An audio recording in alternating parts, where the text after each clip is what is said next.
No, just from the looks of things, it looks like there's probably fog at the top of the pass.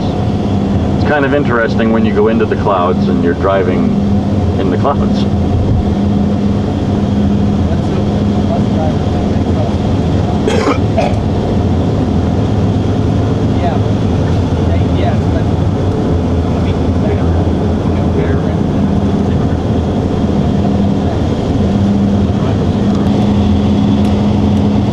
Now right over here would be, I got a better example, but this would be a typical small farm right here. With the red roofs, the barn, living quarters,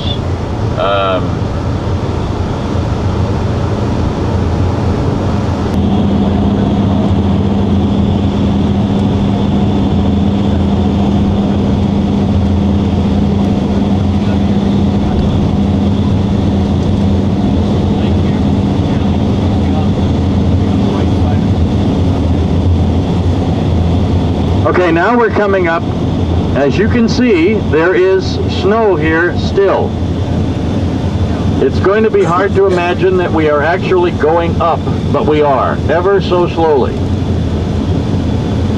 And as you can see, especially on the sides that don't get exposed to the weather, there is still plenty of snow. Not enough for snowmobiling.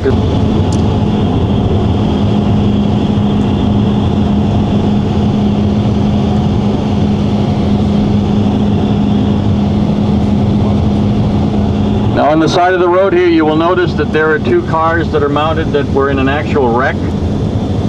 And the cross with the number 2, that means that since the 1st of January, there have been 2 deaths in Iceland due to road accidents that formed as a result of an earthquake. And it's right in the park that we're going to drive up to in this area. And then after, you know, periodic eruptions, it went silent, kind of like everything happens here. And it was a nice big hole, and you looked into it, and at one time, and people said, my God, where's the bottom? You know, you can't see it. So for many, many years in the late 18th century and up until 1940, people were throwing everything they possibly didn't want into this big hole because it disappeared like forever. And they knew they would never, ever get it back. But they were wrong, because in 1943, they had an earthquake here of 6.0, and this little borehole became active again, and one morning about 2 a.m. it returned to its rightful owner everything that had been poured into that hole that hadn't somehow just, you know, disintegrated. And so people got all their belongings back, and some people got other people's belongings. And the story, you know, people go, oh, that's not true. Yes, it is. It did actually happen. I mean, everything, clothes, you know, obviously food had simply disappeared, gone away, but clothes, even some furniture, refrigerators, you know. Murder weapons. In those days it was ice, you know, the ice box things, not like an Amana. Oh, looky here, Christmas. Not like that. Ice chests, I guess we'd call them. Okay, over here, this is one of the favorite gathering places of all the people in Culinary. This is the bakery. People already in there. They do an incredible business. But if you look up the side streets here, you will notice greenhouses like everywhere. And it's a very small town. It's a flower store that has all kinds of potted plants and what have you. Bloomboard, basically Flower City.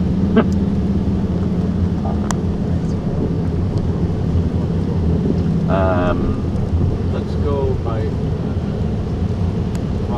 This is the pass, and it goes on forever. The visibility here not so bad. Anybody want to get a picture?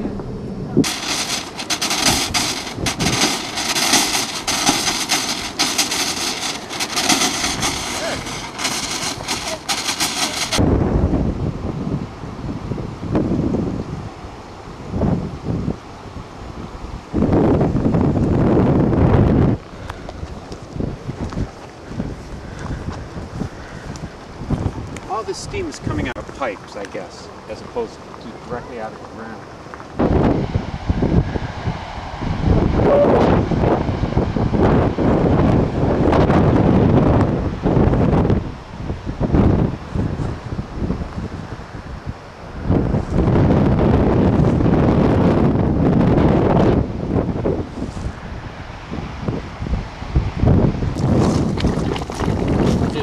There's going to be a lot of those you're going to see at Geysir today. A lot of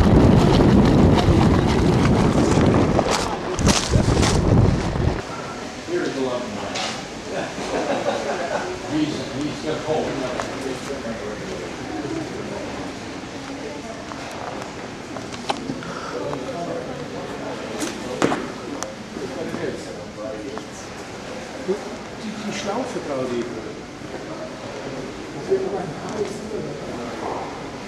comes all the way down from the glacier, actually is a part of the waterfall Gullfoss, and then it keeps on coming and it comes out here. Of course, it's not flowing quite as fast in this direction. Further on up, about 30 kilometers, they have whitewater rafting in the summertime.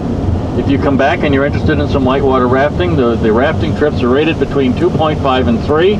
It all depends on the particular snow that fell at the Langjökull Glacier the winter before. My guess is that next year they will be 3 and perhaps a little bit better.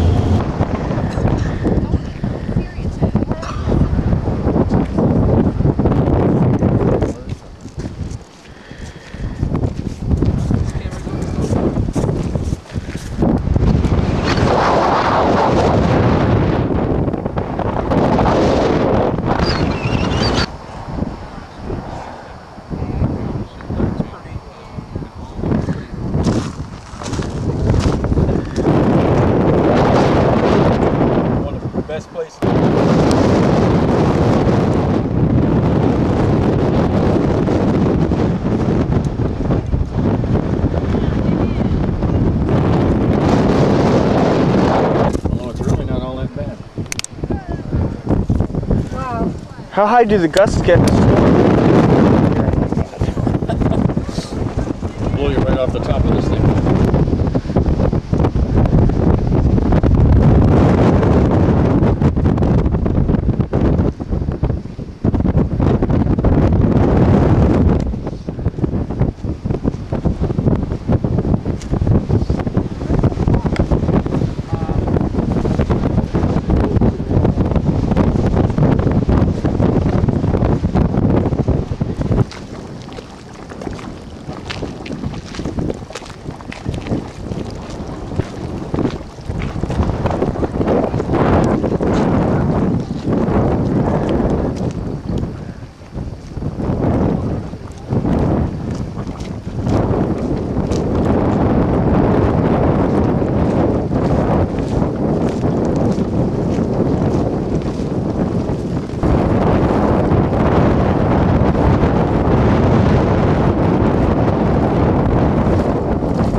See, this is the shot that you might like, except not facing the sun. Except you would never know when it was happening.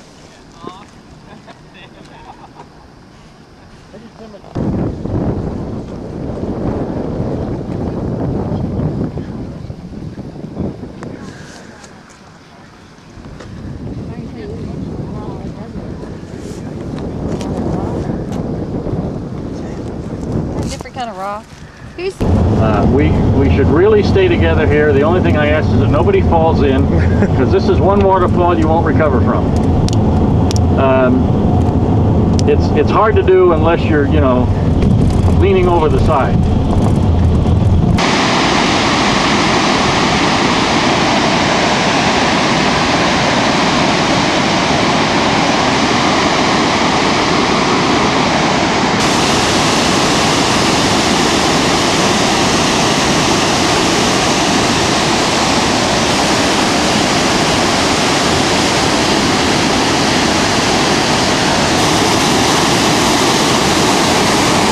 Truly amazing.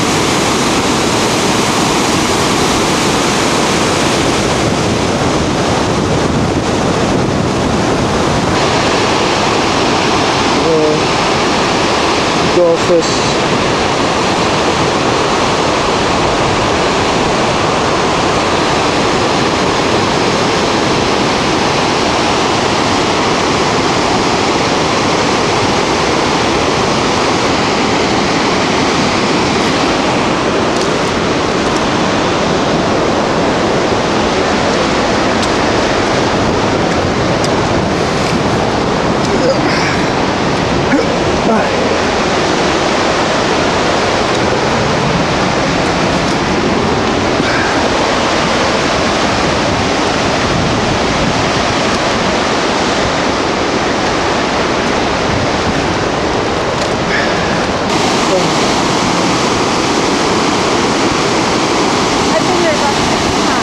Wow.